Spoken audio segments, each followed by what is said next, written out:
Alright, so the Cobra Punch.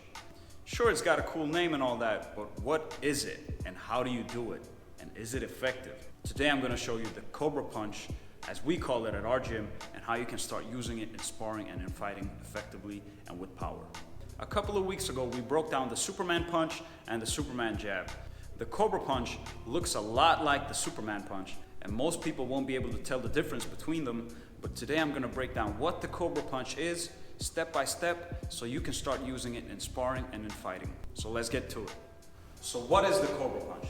How do you throw the Cobra Punch? Well, first of all, you get into your fighting stance, as always, and the way that we set the Cobra Punch up is, at first, we throw a roundhouse kick with the rear leg. And the next time we do it, we throw the extended leg out, making it look like a kick is coming, twist our body, boom, and kick back like that. While the Superman Punch is more of a long-range technique that covers a lot of distance, the Cobra Punch is more for close-range fighting when you're already at striking distance and don't have to cover as much distance. So at first, you throw a regular roundhouse kick to the body of the opponent, boom, like that. And the next thing you do is you extend your leg. You feint by throwing your extended leg out, twist your body, kick back. So as you can see, I'm not covering as much distance with this punch as I would if I threw a Superman Punch that basically launches me forward and makes me cover distance and connect with an opponent that's probably moving back or further away from me to begin with. So again, I throw a roundhouse kick, boom, like that. I extend my leg, and then I kick back, twist my body into the punch, and connect with it. So I kick, boom. My leg comes up, feint, and extend the punch. Twist your body into it.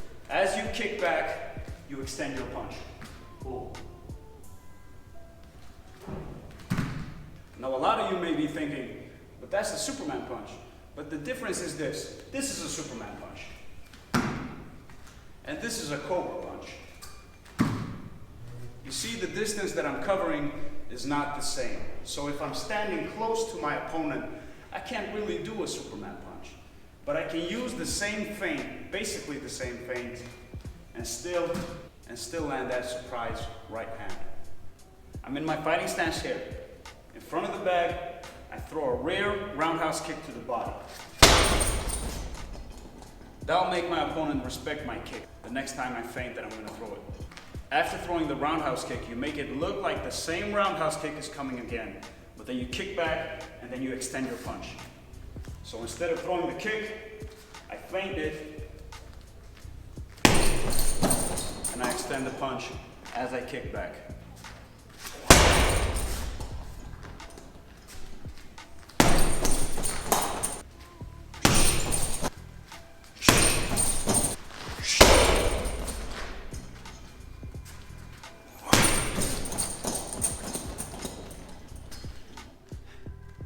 So the Cobra Punch, a pretty cool sounding name. I mean, you think of Karate Kid and Cobra Kai and all that, at least I do. So I'm gonna keep calling it that. I don't really know why we call it the Cobra Punch. Maybe it's because you draw back and then you strike forward like a cobra. I don't know. But what I do know is it's really effective, and you can easily set it up when you make your opponent respect your mid kicks, and when they start bracing for that mid kick, and then you switch it up on them and then extend that punch instead. So start working on this, add it to your arsenal, play around with it in sparring, and leave me some feedback. Let me know how it feels. Let me know if you have any problems with it. If you have any questions about it whatsoever, feel free to ask. Leave it in the comment box below, DM me, whatever. Work on this technique, get your repetitions in, get those quality reps in before you start worrying about power and all that. Get the technique down, find your balance, find your stance, find the body mechanics behind it, and then you'll start landing it with power. That'll come after. Ease into it. Work on the technique, work on the timing, work on the range, get the feel for it. Then you'll start landing it before you even know it, and you'll have a lot of power behind it because it's such a powerful strike. As always, guys, I'll see you next week. Thank you for watching.